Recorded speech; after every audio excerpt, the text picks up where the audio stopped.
Han llegado más. No los habíamos visto. Bienvenidas, queridas almas. Mi nombre es Joseph. Me acompañan Josefina y Juana. Adelante, acérquense al calor de la hoguera y dejen que nuestras historias los entretengan. Mientras, bueno, esperamos. Pero no se asusten. Solo son leyendas. O tal vez no.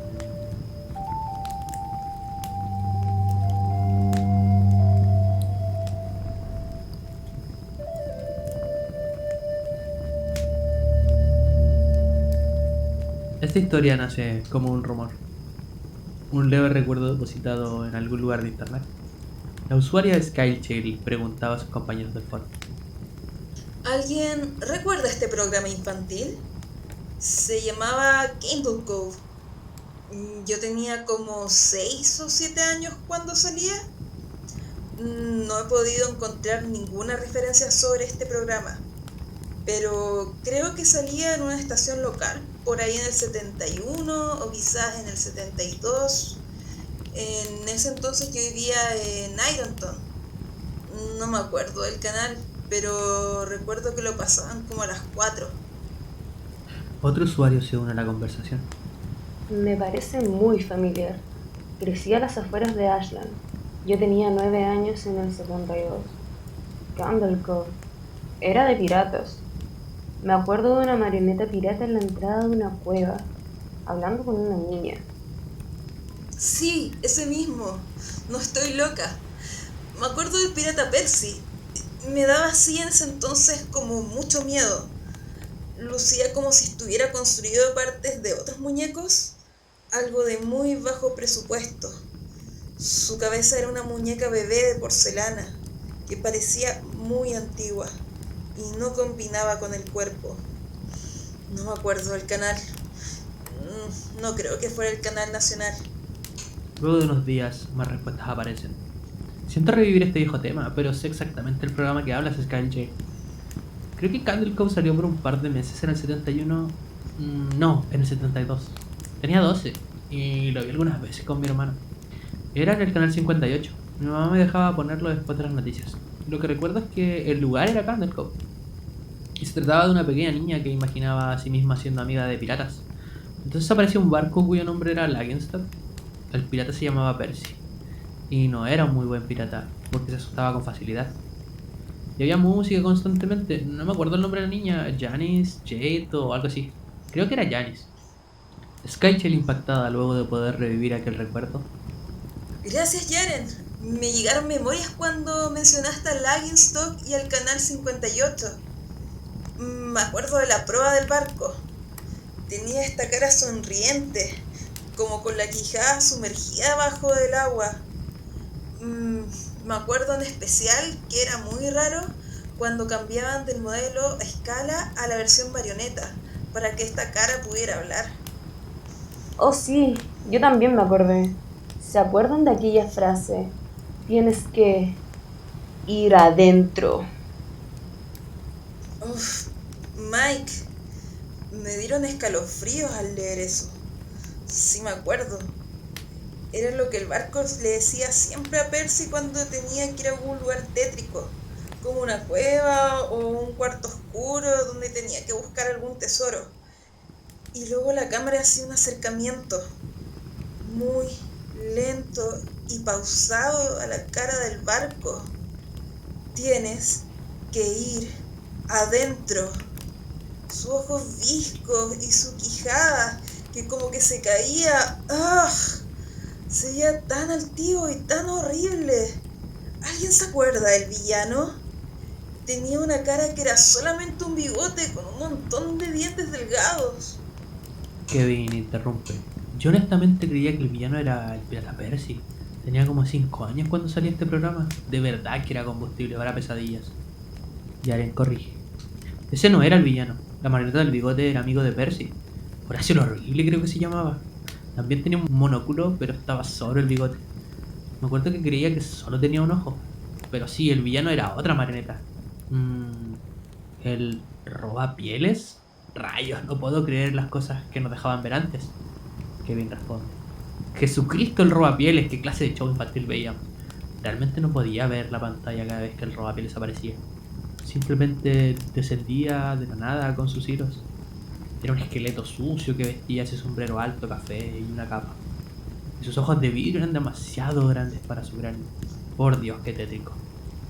¿No estaba su sombrero y capa cosidas como en parte? ¿Como si fuera hecho a mano? ¿No se suponía que era piel de niños? Sí, eso creo.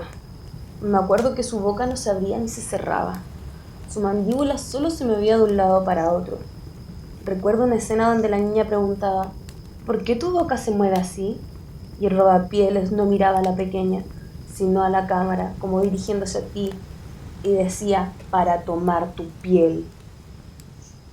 Luego de un par de horas, Skychild responde. Oh, me siento tan aliviada de que la gente se acuerda de este horrible show y de que no estuviera solo en mi cabeza. Solía tener este terrible recuerdo, como un mal sueño, donde al terminar la canción del inicio del show aparecía una pantalla negra y todos los personajes estaban ahí. Pero la cámara cortaba cada una de sus caras, una interferencia, y todos estaban gritando, y las marionetas se movían de manera muy extraña, y solo oían gritos y nada más. La niña solo se quejaba y lloraba, como si llevara horas soportando todo eso. Me desperté muchas veces con esa pesadilla, solía mojar la cama cada vez que la tenía. Sorprendido, Kevin responde. No creo que fuera un sueño. Me acuerdo de eso. Me acuerdo que era un episodio. No, es imposible. Yo no había historia ni nada. Digo, literalmente estaba ahí parada, llorando y gritando durante todo el show. Quizás estoy fabricando memorias porque dijiste eso, pero juro por Dios que me acuerdo de ver lo que describes. Ellos solo gritaban. Yaren interrumpe. ¡Oh Dios! Sí, la niña Janice. Me acuerdo haberla visto temblar y el robapieles gritaba a través de un delgado dientes. Y su quijada se movía tan agresivamente que creo que se iba a desprender los hilos de metal que la sostenían. Me acuerdo que apagué la tele y fue la última vez que vi el programa. Corrí para decirle a mi hermano y no tuvimos el valor de encenderla otra vez. Luego de este comentario, la publicación quedó abandonada por algunos meses hasta que Mike, uno de los usuarios que había participado en la conversación, puso fin al misterio. Visité a mi mamá hoy en el asilo. Me acordé del programa y nuestra pequeña conversación, así que decidí preguntarle a ella si lo recordaba. Candlecove, dijo ella sorprendida. Me parece extraño que recuerdes eso, hijo. Se me hacía rarísimo que me dijeras que ibas a ver el show, porque ponías la tele en un canal extraño, que solamente emitía estática. Y así te quedabas viendo fijamente la pantalla por minutos. Tenías una enorme imaginación de tu programilla de piratas, hijo. Historia original, Chris Strauss. Adaptación, Joseph Pin.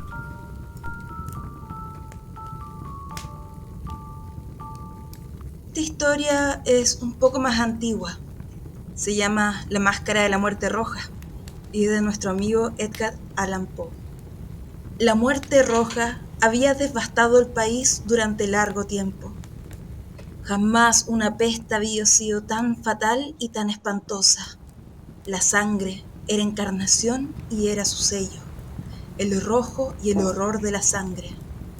Comenzaban con agudos dolores, un vértigo de repentino, y luego los poros sangraban y sobrevenía la muerte. Las manchas escarlatas en el cuerpo y la cara de la víctima eran el bando de la peste, que la aislaban a ella de toda ayuda y de toda simpatía. Y la invasión, progreso y fin de la enfermedad se cumplían en tan solo media hora. Pero el príncipe próspero era feliz, intrépido y era sagaz. Cuando sus dominios quedaron semidespoblados, llamó a su lado a 1000 caballeros y damas de su corte, y se retiró con ellos al seguro encierro de una de sus abadías fortificadas. Era esta, de amplio y magnífica construcción, y había sido creada por el excéntrico, aunque majestuoso, gusto del príncipe. Una sólida y altísima muralla la circundaba. Las puertas de la muralla eran de hierro, Una vez adentro, los cortesanos trajeron fraguas y pesados martillos y soldaron los cerrojos. Habían resuelto no dejar ninguna vía de ingreso o de salida a los súbitos impulsos de la desesperación y del frenesí. La abadía estaba ampliamente aprovisionada. Con precauciones semejantes, los cortesanos podían desafiar el contagio. Que el mundo exterior se las arreglara por su cuenta, decían ellos. Entretanto, era una locura afligirse. El príncipe había reunido todo lo necesario para los placeres. Habían bufones, improvisadores, bailarines y músicos. Había hermosura y había vino.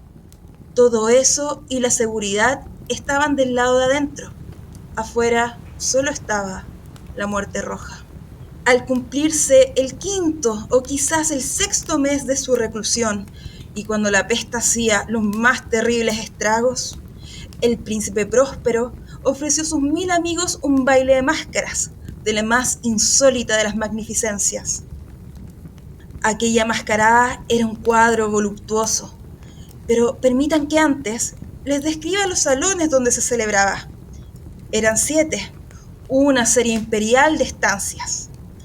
En la mayoría de los palacios, la sucesión de salones forma una larga galería en línea recta, pues los dobles puertas se abren hasta adosarse a las paredes, permitiendo que la vista alcance la totalidad de la galería. Pero aquí se trataba de algo muy distinto, como cabía esperar del amor del príncipe por lo extraño. Las estancias se hallaban dispuestas con tal irregularidad que la visión no podía abarcar más de una a la vez. Cada 20 o 30 metros había un brusco recodo, y en cada uno nacía un nuevo efecto.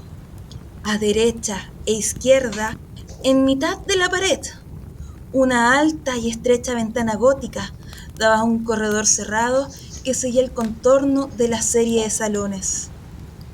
Las ventanas tenían vitrales cuya coloración variaba con el tono dominante de la decoración del aposento. Si, por ejemplo, la cámara de la extremidad oriental tenía tapicerías azules, vívidamente azules eran sus ventanas. La segunda estancia ostentaba tapicerías y ornamentos purpúreos, y aquella los vitrales eran púrpura. La tercera era enteramente verde, y lo mismo los cristales. La cuarta había sido decorada e iluminada con tono naranja, la quinta con blanco, la sexta con violeta. El 7º aposento aparecía completamente cubierto de colgaduras de terciopelo negro, que abarcaban el techo y las paredes, cayendo en pliegues sobre una alfombra del mismo material y tonalidad. Pero en esta cámara, el color de las ventanas no correspondía a la decoración. Los cristales eran escarlata, tenían un rojo color sangre. A pesar de la profusión de ornamentos de oro que aparecían aquí y allá o colgaban de los techos, en aquellas 7 estancias no había lámparas ni candelabros. Las cámaras no estaban iluminadas con bujías o arañas, pero en los corredores paralelos a la galería y opuestos a cada ventana se alzaban pesados trípodes que sostenían un ígneo brasero, cuyos rayos se proyectaban a través de los cristales teñidos y iluminaban brillantemente cada estancia. Producían en esa forma multitud de resplandores tan vivos como fantásticos. Pero en la cámara del poniente, la cámara negra, el fuego que a través de los cristales de color de sangre se derramaba sobre las sombrías colgaduras, producía un efecto terriblemente siniestro y daba una coloración tan extraña a los rostros de quienes penetraban en ella, que muy pocos eran lo bastante audaces para poner un pie allí. En este aposento, contra la pared del poniente, se reflejaba un gigantesco reloj de ébano. Su péndulo se balanceaba con un resonar sordo, pesado, monótono, y cuando el minutero había completado su circuito y la hora iba a sonar, De las entrañas de bronce del mecanismo nació un tañido claro y resonante, lleno de música. Mas su tono y su énfasis eran tales que, a cada hora, los músicos de la orquesta se veían obligados a interrumpir momentáneamente su ejecución para escuchar el sonido, y las parejas danzantes cesaban por fuerza sus evoluciones.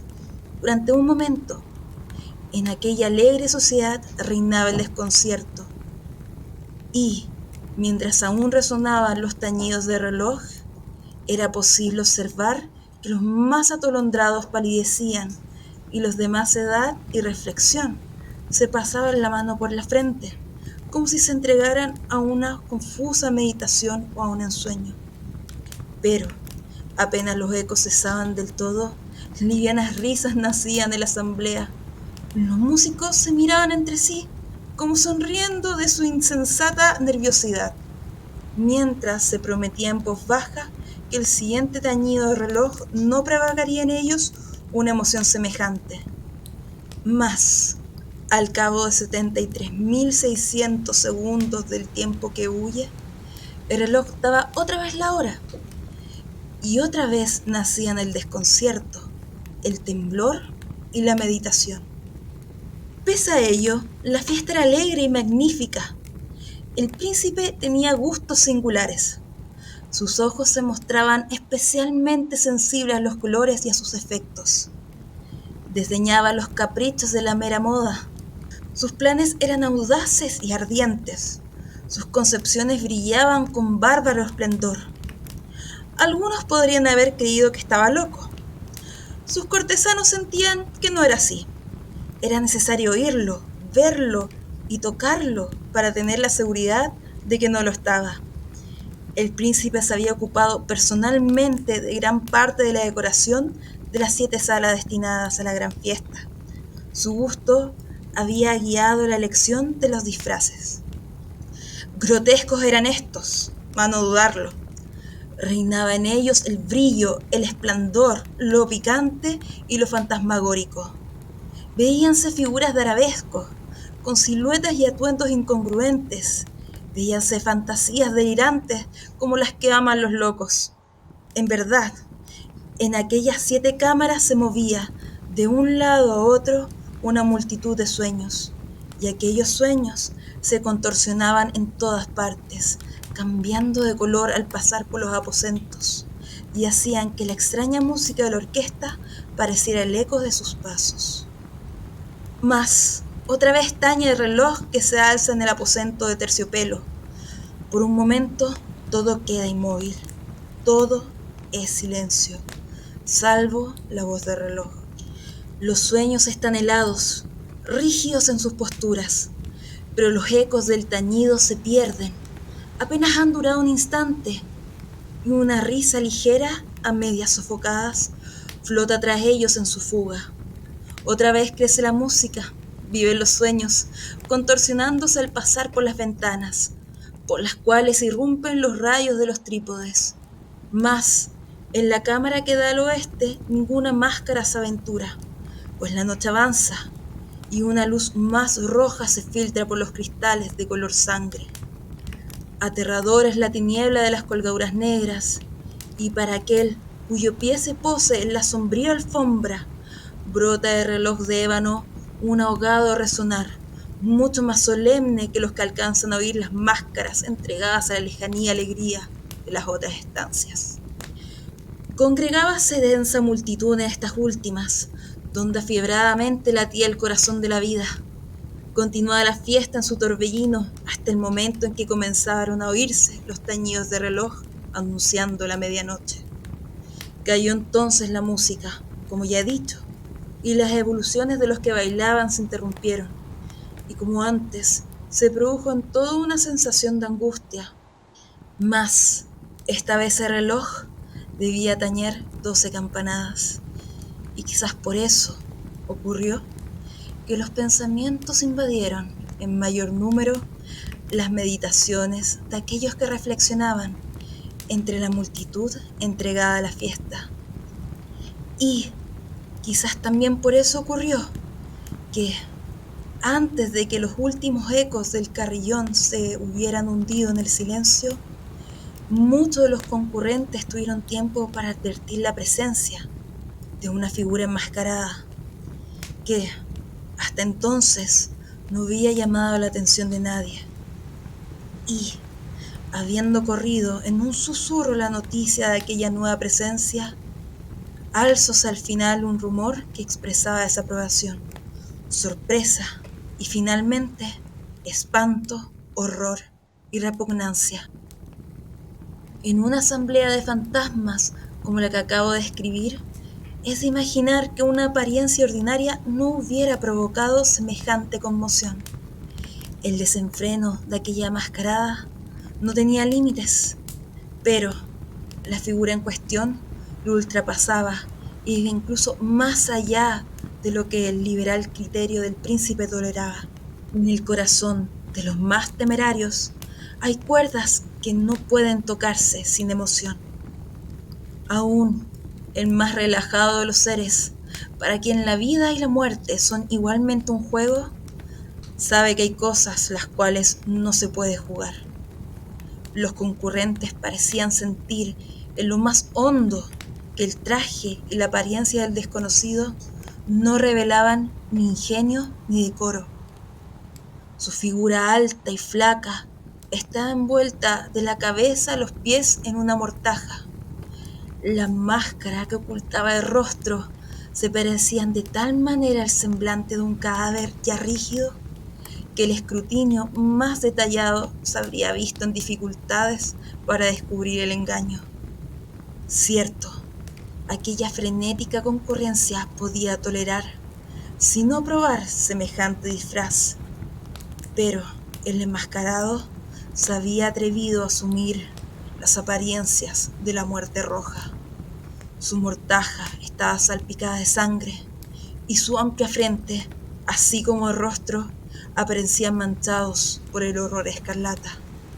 Cuando los ojos del príncipe Próspero cayeron sobre la espectral imagen, que ahora, con un relieve lento y solemne, como para dar relieve a su papel, se paseaba entre los bailarines, convulsionóse en el primer momento con un estremecimiento de terror o de disgusto, pero inmediatamente su frente enrojeció de rabia. ¿Quién se atreve? Preguntó con voz ronca a los cortesanos que lo rodeaban. ¿Quién se atreve a insultarnos con esta burla blasfematoria? ¡Apodérense de él y desenmascárenlo! Para que sepamos a quién vamos a ahorcar en el alba de las almenas. Al pronunciar estas palabras, el príncipe Próspero se hallaba en el aposento del este, el aposento azul. Sus acentos resonaron alta y claramente en las 7 estancias, pues el príncipe era hombre temerario y robusto, y la música acababa de cesar a una señal de su mano. Con un grupo de pálidos cortesanos a su lado, hallábase el príncipe en el aposento azul. Apenas hubo hablado, los presentes hicieron un movimiento en dirección al intruso, quien, en ese instante, se hallaba a su alcance y se acercaba al príncipe con paso sereno y cuidadoso. Mas la indecible aprensión que la insana apariencia de enmascarado había producido en los cortesanos impidió que nadie alzara la mano para detenerlo, y, así, sin impedimentos, pasó a 1 metro del príncipe, y, mientras la vasta concurrencia retrocedía en un solo impulso hasta pegarse a las paredes, siguió andando ininterrumpidamente, pero con el mismo y solemne paso desde el principio lo había distinguido. Y de la cámara azul pasó a la púrpura, de la púrpura a la verde, de la verde a la anaranjada, y desde esta a la blanca, y de allí a la violeta, antes que nadie se hubiera decidido a detenerlo. Mas entonces el príncipe Próspero, enloquecido por la ira y la vergüenza de su momentánea cobardía, se lanzó a la carrera a través de los 6 aposentos, sin que nadie lo siguiera por el mortal terror que a todos paralizaba. Puñal en mano, acércose impetuosamente hasta llegar a 3 o 4 pasos de la figura, que seguía alejándose, cuando ésta, al alcanzar el extremo del aposento de Terciopelo, se volvió de golpe y enfrentó a su perseguidor. Oyóse un agudo grito, mientras el puñal caía resplandeciente sobre la negra alfombra, y el príncipe Próspero se desplomaba muerto. Poseídos por el terrible coraje de la desesperación, numerosas máscaras se lanzaron al aposento negro. Pero, al apoderarse del desconocido, cuya alta figura permanecía erecta e inmóvil a la sombra del reloj de ébano, retrocedieron con inexpresable horror al descubrir que el sudario y la máscara cadavérica que con tanta rudeza habían aferrado no contenía ninguna figura tangible. Y entonces reconocieron la presencia de la muerte roja. Había venido como un ladrón en la noche, y uno por uno cayeron los convidados en la sala de orgía, manchada de sangre, y cada uno murió en la desesperada actitud de su caída. Y la vida de reloj de ébano se apagó con la del último de aquellos alegres seres, y las llamas de los trípodes expiraron, y las tinieblas y la corrupción y la muerte roja lo dominaron todo.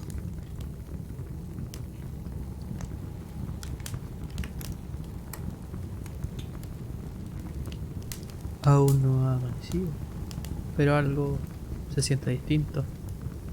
No importa, nosotros podemos seguir con nuestras historias en la hoguera.